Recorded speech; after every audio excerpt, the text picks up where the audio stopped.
Hello दोस्तों, स्वागत है आपका टारगेट विद रविंद्र चैनल में। मेरा नाम रवि है।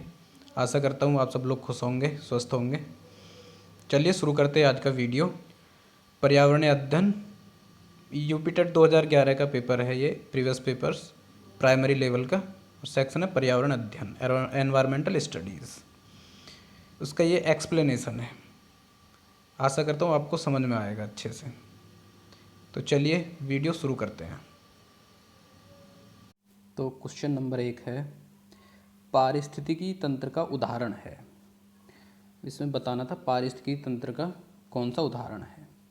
तो इसका आंसर ऑप्शन दिए हुए हैं, ए वायु, बी तालाब, सी जल और डी मृदा। तो देखो इसमें क्या है, पारिस्थितिकी तंत्र जो है वो 3 प्रकार का होता है। 3 प्रकार का। पहला स्थलीय, स्थलीय में जैसे आते हैं वन, घास स्थल और मरुस्थल। और दूसरा होता है जलीय।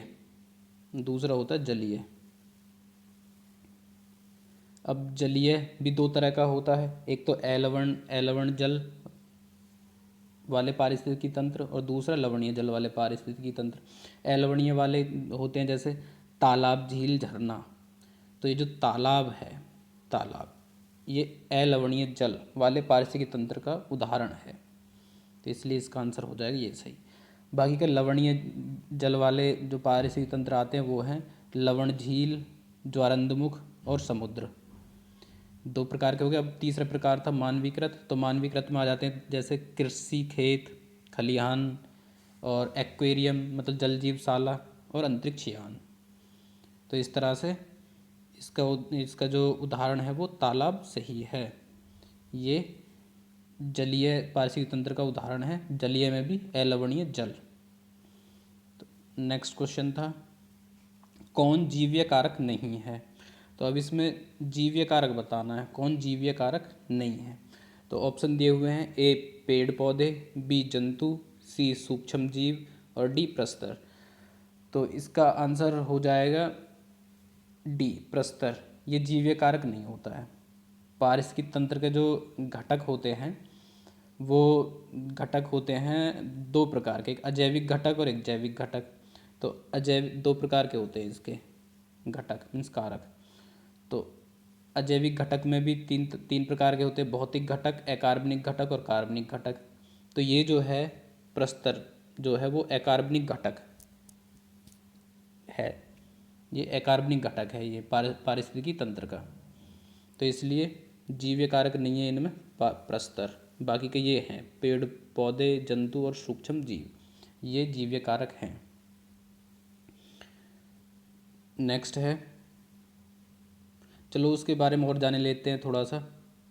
पारितंत्र के जो घटक मतलब कारक जो थे मैंने बताया था, तीन तरह के होते हैं ये, 2 तरह के घटक होते हैं ये, अजैविक घटक और जैविक घटक।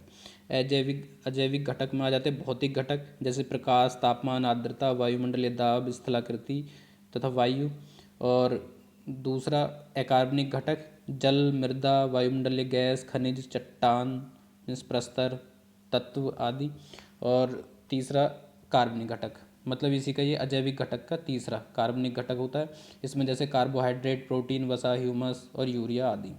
और दूसरा मैंने बताया था जैविक घटक, पहले तो हो गया जैविक घटक, दूसरा बताया था जैविक घटक। जैविक घटक में आ जाते हैं, ये भी 3 तरह का तीन होते हैं इसमें शामिल, उत्पादक, उपभोक्ता और अपघटक। उत्पादक जैसे पादप हो गए मतलब हरे पेड़ पौधे हो गए, उपभोक्ता जैसे मनुष्य और जंतु हो गए सूक्ष्म, और अपघटक जैसे सूक्ष्म जीव मतलब कवक एवं जीवाणु। ठीक है जी। अब नेक्स्ट क्वेश्चन था थर्ड, अधिकतर पेड़ पौधे पाए जाते हैं। ऑप्शन दिया हुआ है, ए स्थल मंडल में, बी जल मंडल में, सी वायुमंडल में और डी प्रकाश मंडल में। तो अधिकतर पेड़ पौधे जो पाए जाते हैं इसका ऑप्शन सही हो जाएगा ए स्थल मंडल में। अधिकतर पेड़ पौधे स्थल मंडल में पाए जाते हैं क्योंकि जो तत्व पेड़ पौधों के विकास के लिए जरूरी होते हैं वे सब भी स्थल मंडल पर इनके द्वारा आसानी से ग्रहण कर लिए जाते हैं।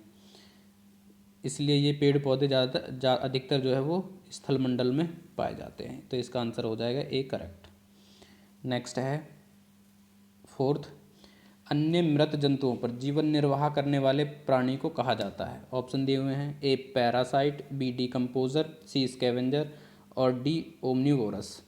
तो इसमें जो होता है इसका आंसर सही हो जाएगा सी स्कैवेंजर। मतलब जो मृत जंतु होते हैं उनको खा के जीवन निर्वाह करने वाले जो प्राणी होते हैं वो स्कैवेंजर्स कहलाते हैं।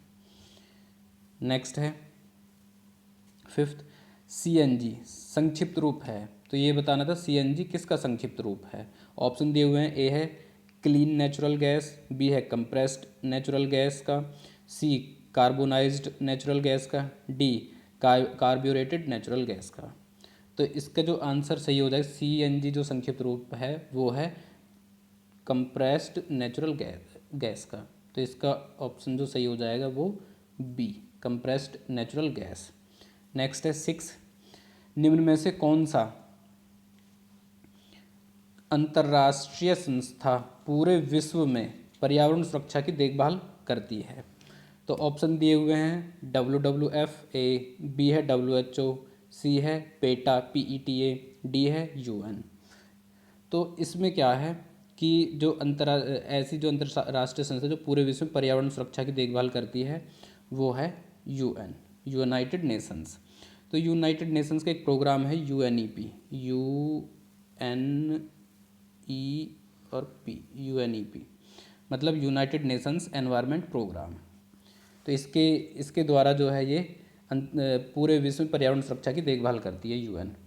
तो थोड़ी सी इसके बारे में जान लेते हैं UNEP के बारे में। तो UNEP की स्थापना जो हुई थी वो हुई थी 1972 में, 1972 में UNEP की स्थापना हुई थी और इसका मुख्यालय है नैरोबी, केन्या में। मुख्यालय कहाँ है? नैरोबी में। नैरोबी में इसका मुख्यालय है। नैरोबी कहाँ है? केन्या में। चलो नेक्स्ट क्वेश्चन है सातवां। बोला कि कीटनाशियों के अत्यधिक इस्तेमाल से होगा।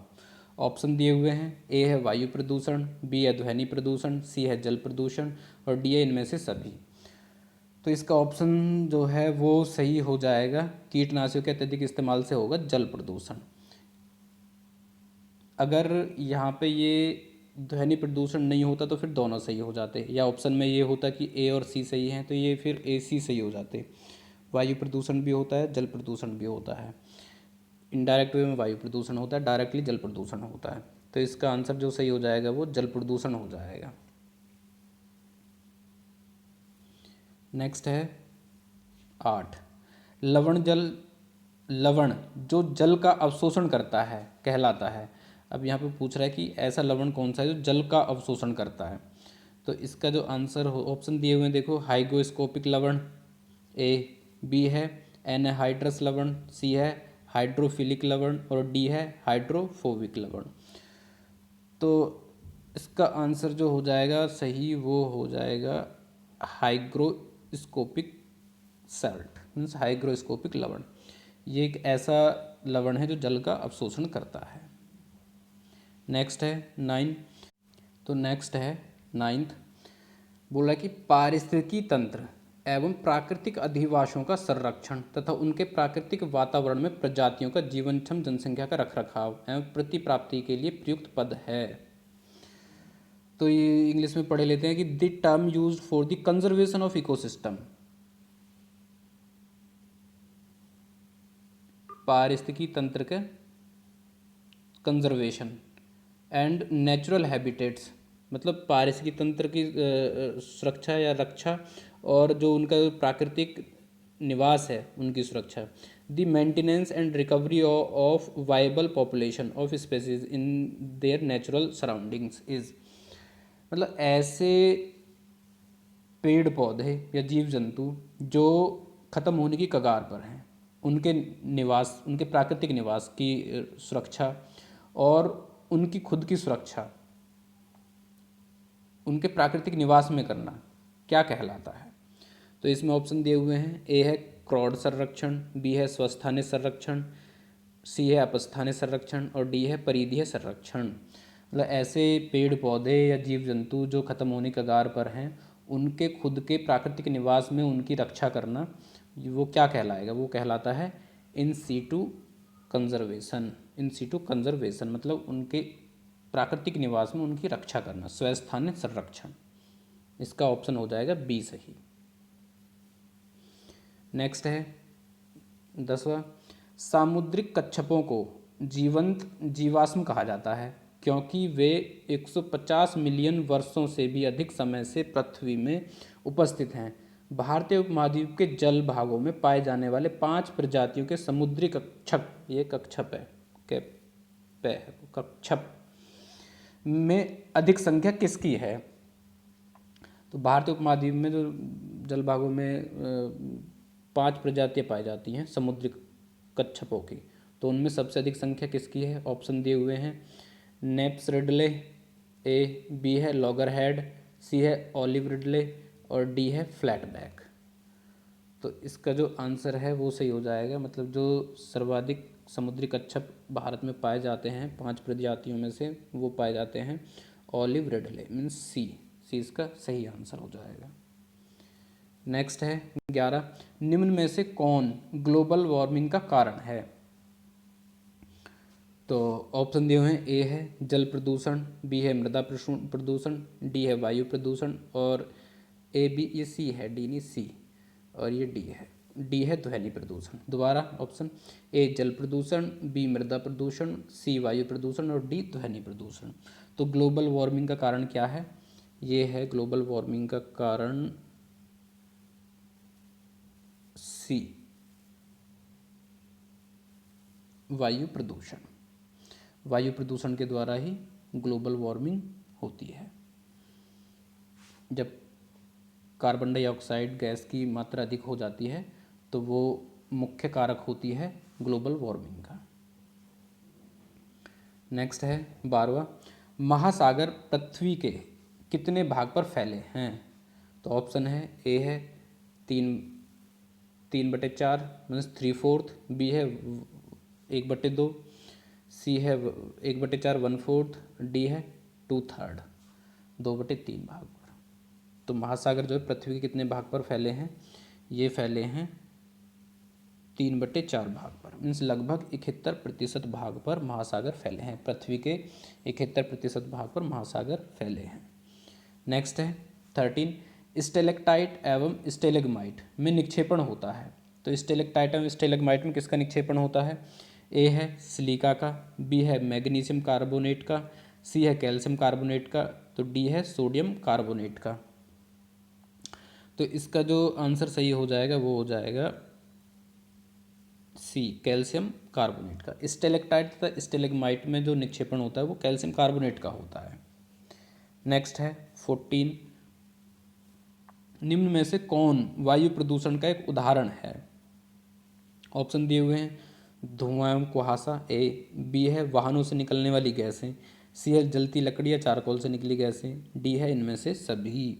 तो ये इनमें से सभी जो है वो आंसर हो जाएगा सही, means option D is correct answer. क्योंकि वायु प्रदूषण धुआं कुहासा से भी होता है, ये भी कारण है। वाहनों से निकलने वाली गैसें भी वायु प्रदूषण करती हैं, जलती लकड़ी चारकोल से निकली गैस भी वायु प्रदूषण करती है। नेक्स्ट है 15, भारत तथा दूसरे देशों में प्रदूषण को रोकने के लिए बनाए गए नियम का प्रयोग रोकता है। किस चीज़ का प्रयोग रोकते हैं?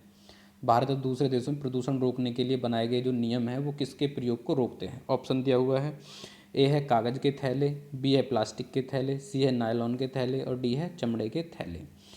तो इसका आंसर सही हो जाएगा बी, प्लास्टिक के थैले। मीन्स भारत तथा दूसरे देशों में प्रदूषण को रोकने के लिए बनाए गए नियम प्लास्टिक के थैले का प्रयोग रोकते हैं। नेक्स्ट है 16, ग्लोबल वार्मिंग के लिए निम्न में से कौन एक कारक है? ग्लोबल वार्मिंग के लिए जो नीचे ऑप्शन दिए उनमें से बताने कौन सा एक कारक है ग्लोबल वार्मिंग का। ऑप्शन दिए हुए हैं, ए है वाहनों से निकली गैसें, बी है पेड़ पौधों से निकली गैसें, सी है भट्टियों से निकली गर्म हवा, डी है रसोई गैस। तो इसका जो आंसर सही हो जाएगा वो हो जाएगा वाहनों से निकली गैसें। 16 का ए सही आंसर है। पेड़ पौधे से निकली गैसें, पेड़ पौधों से कौन सी गैस निकलती है? ऑक्सीजन गैस निकलती है, कार्बन डाइऑक्साइड वो सोखते हैं, ठीक है जी। भट्टियों से निकली गर्म हवा, ये इसका कोई ग्लोबल वार्मिंग का ज़्यादा महत्वपूर्ण कारण नहीं है। तो सबसे ज़्यादा महत्वपूर्ण कारण है वाहनों से निकली गैसें, ग्लोबल वार्मिंग के लिए ज़्यादा जिम्मेदार होती हैं। नेक्स्ट है 17, धातु में प्रस्तर मीन्स मेटल बियरिंग रॉक्स किसे कहा जाता है? मीन्स ऐसा पत्थर जो मेटल को बियर करता है, मतलब जिससे मेटल प्राप्त किया जाता है, वो कौन है इसमें से? तो ऑप्शन दिए हुए ए है बिट्यूमन, बी है बॉक्साइट, सी है मेटलॉइड्स और डी है ओर्स मीन्स अयस्क। तो इसका आंसर सही हो जाएगा, ऐसा धातु में प्रस्तर है अयस्क, डी सही आंसर है। ओर्स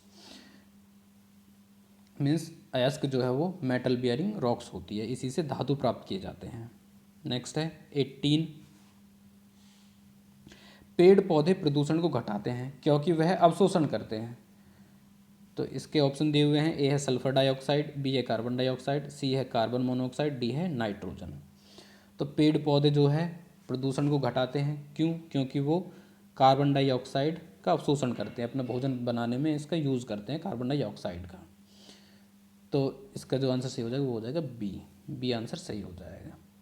तो मैंने एक पिछली वीडियो बनाई थी एनवायरनमेंट की, उसमें भी मैंने बताया था कि ग्रीन मफलर क्या होता है। अगर वो नहीं जानते हैं तो वो पिछली वीडियो देख लेना आप। तो वो भी इसी से संबंधित है, पेड़ पौधों से और प्रदूषण को कम करने से। नेक्स्ट है 19, भूकंप मापा जाता है। ए है बोफोर्ड पैमाने में, बी है डेसिबल में, सी है न्यूटन में और डी है रिएक्टर पैमाने में। तो भूकंप जो मापा जाता है वो इसका सही आंसर हो जाएगा डी, रिएक्टर पैमाने में। भूकंप रिएक्टर पैमाने में मापा जाता है। क्वेश्चन है 20वां, महासागरों में जल स्तर वृद्धि का कारण है। क्या कारण है महासागरों में जल स्तर की वृद्धि का? ऑप्शन दिए हुए हैं, ए है ध्रुवीय प्रदेश में बर्फ का पिघलना, बी है अत्यधिक वर्षा, सी है अम्ल वर्षा और डी है इनमें से कोई नहीं। तो महासागरों में जो जल का जो स्तर है वो बढ़ने का जो मुख्य कारण है वो है ध्रुवीय प्रदेश में बर्फ़ का पिघलना, ये इसका मुख्य कारण है। ये मुख्य कारण नहीं है अत्यधिक वर्षा और अम्ल वर्षा, ये तो बिल्कुल नहीं है। मुख्य कारण है महासागरों में जल स्तर की वृद्धि का ध्रुवीय प्रदेश में बर्फ़ का पिघलना, इससे महासागरों का जो जल स्तर है वो बढ़ जाता है। नेक्स्ट है 21, हवा में ऑक्सीजन लगभग कितना प्रतिशत होती है? हवा में ऑक्सीजन लगभग कितना प्रतिशत होती है? तो ऑप्शन दिए हुए हैं, ए है 44%, बी है 23%, सी है 40%, डी है 21%। तो इसका आंसर सही हो जाएगा डी, 21%। हवा में ऑक्सीजन लगभग 21% होती है।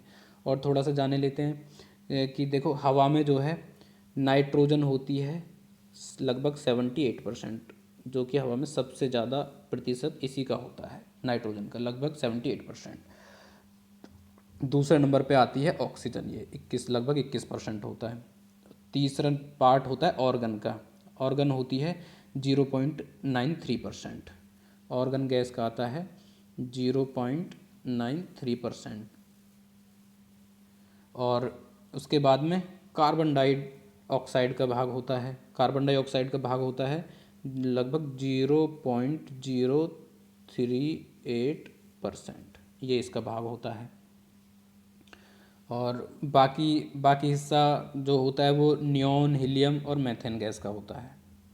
ठीक है जी, चलो इनके बारे में बता देते हैं। नियॉन का जो हिस्सा होता है वो होता है लगभग 0.0018% हिस्सा होता है नियॉन गैस का।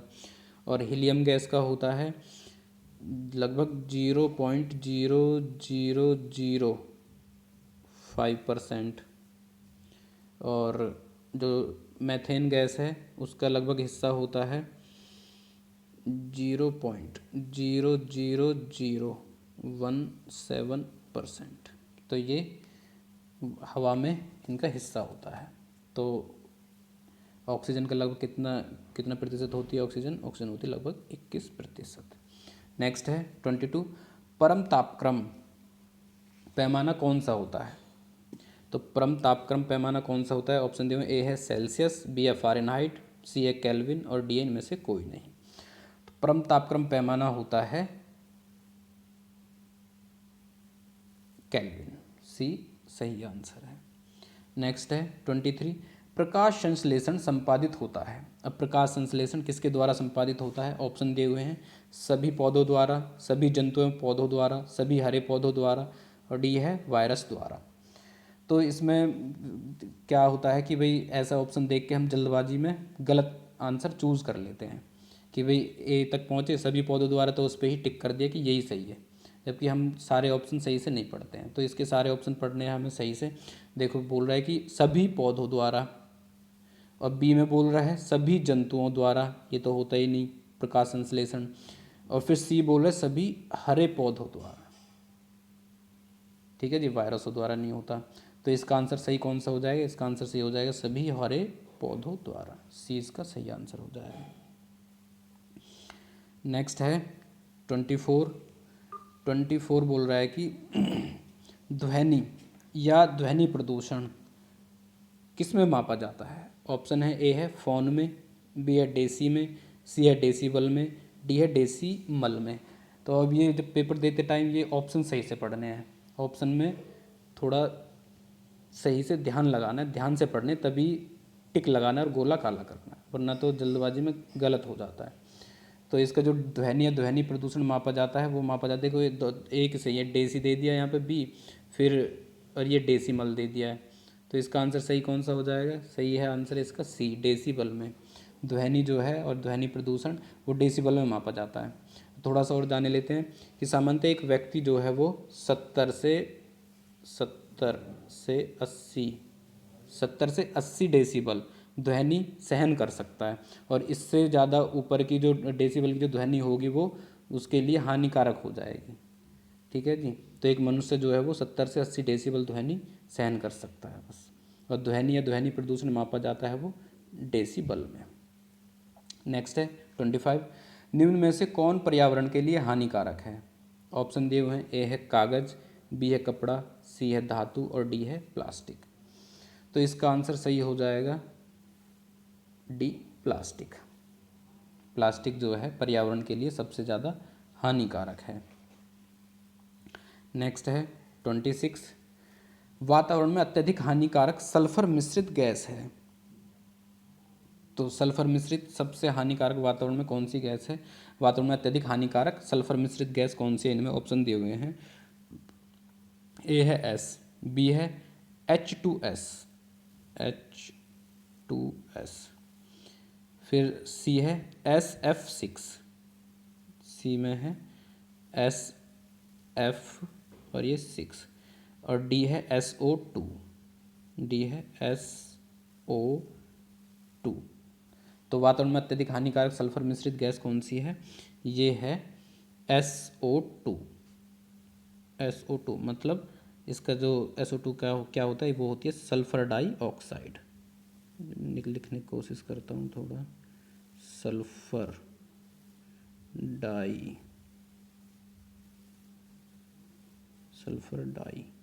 ऑक्साइड।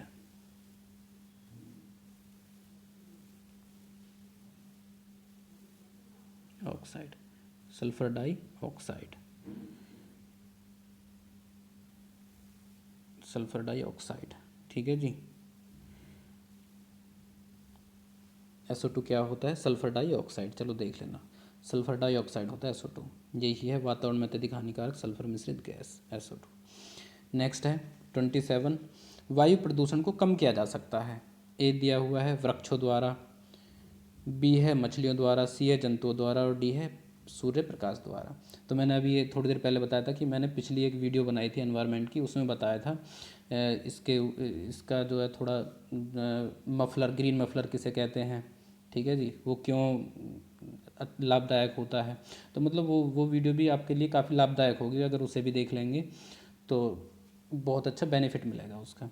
तो देखो इसमें बोल रहे वायु प्रदूषण को कम किया जा सकता है, किसके द्वारा कम किया जा सकता है? ये कम किया जा सकता है वृक्षों द्वारा। ठीक है जी, वृक्षों द्वारा वायु प्रदूषण कम किया जा सकता है, क्योंकि ये जो वृक्ष होते हैं वो जो वायु प्रदूषण है मतलब उसे कम करते हैं। वृक्षों द्वारा वायु प्रदूषण को कम किया जाता है।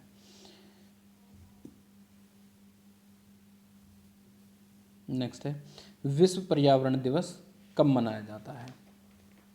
विश्व पर्यावरण दिवस कब मनाया जाता है? ऑप्शन दिए हुए ए है 5 नवंबर को, बी है 5 जनवरी को, सी है 5 जून को, डी है 5 सितंबर को।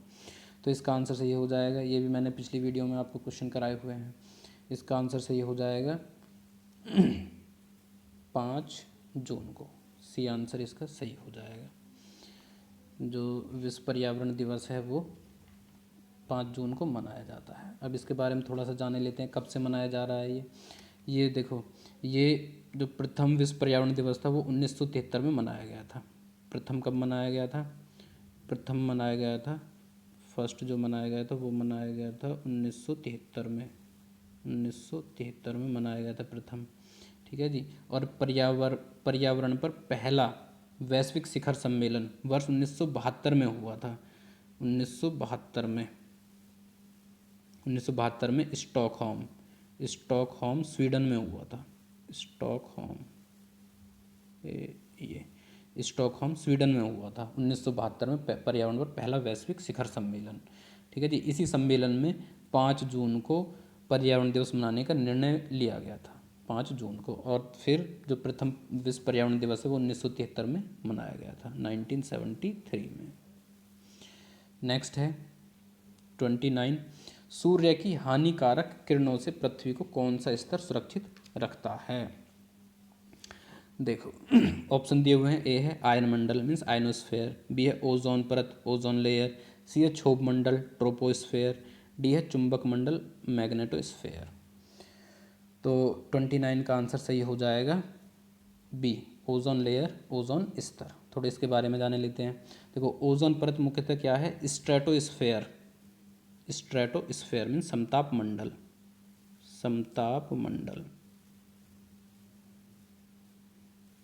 ओजोन परत जो है मुख्यतः समताप मंडल के निचले हिस्से में होती है और ये पृथ्वी से लगभग 10 से 50 किलोमीटर की ऊंचाई पर स्थित रहती है। 10 से 50 किलोमीटर की ऊंचाई पर स्थित होती है।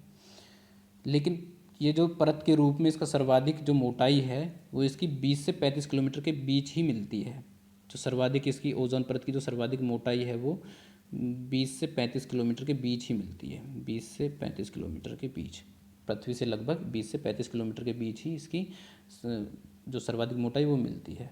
और इस परत का जो 10% भाग होता है क्षोभ मंडल में इसमें, और 90% भाग होता है इसका समताप मंडल में स्ट्रेटोस्फेयर में। इसलिए ये जो है स्ट्रेटोस्फेयर में पाई जाती है ये ओजोन परत समताप मंडल में। तो इसका आंसर सही हो जाएगा ओजोन परत, मतलब सूर्य की हानिकारक किरणों से पृथ्वी को कौन सुरक्षित रखता है? ओजोन परत। चलो थोड़ा सा और जाने लेते हैं इसके बारे में कि ये परत जो कौन सी हानिकारक किरणें होती हैं वो जिनसे सुरक्षा करता है पृथ्वी की, वो होती हैं पराबैंगनी किरणें। पराबैंगनी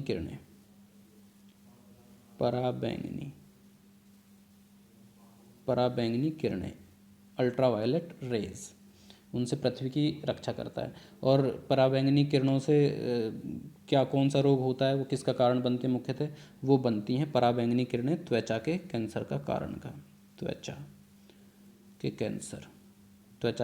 का कारण बनती हैं वो। अब मैं क्यों बता रहा हूँ ये और फैक्ट आपको, क्योंकि ये पहले भी कई एग्ज़ाम्स में पूछे जा चुके हैं, ठीक है जी। तो सूर्य की हानिकारक किरणों से पृथ्वी कौन स्तर सुरक्षित रखता है? वो रखता है ओजोन स्तर। अब नेक्स्ट है लास्ट क्वेश्चन, किसी जगह का फ्लोरा तथा फौना सूचित करता है। तो फ्लोरा तथा फौना किसी जगह में फ्लोरा फौना से क्या मतलब है? ये मतलब है, ऑप्शन दिए, चलो ऑप्शन देख लेते हैं। ए है पेड़ पौधे एवं जंतुओं को, बी है मछलियों में पेड़ पौधों को, सी है जंतुओं में मछलियों को, और डी है पक्षियों में पेड़ पौधों को। तो फ्लोरा और फौना किसे इंगित करता है? वो इंगित करता है पेड़ पौधों एवं जंतुओं को। ए ऑप्शन इसका सही आंसर हो जाएगा। तो ये थे यूपीटेट 2011 में प्राइमरी लेवल में पूछे गए एनवायरनमेंट के 30 क्वेश्चंस, ठीक है जी। उनका मैंने आपको एक्सप्लेनेशन के साथ में उनका बता दिया, सॉल्यूशन भी। तो आशा करता हूँ ये वीडियो पसंद आई होगी। तो वीडियो पसंद आई हो तो लाइक करना, शेयर करना और चैनल सब्सक्राइब कर लेना। अगर कोई भी किसी भी तरह कमेंट सुझाव हो तो कमेंट बॉक्स में ज़रूर देना। अगर और इसी तरह की वीडियो चाहिए तो वो भी कमेंट बॉक्स में ज़रूर बता देना। तो पूरा वीडियो देखने के लिए बहुत बहुत धन्यवाद।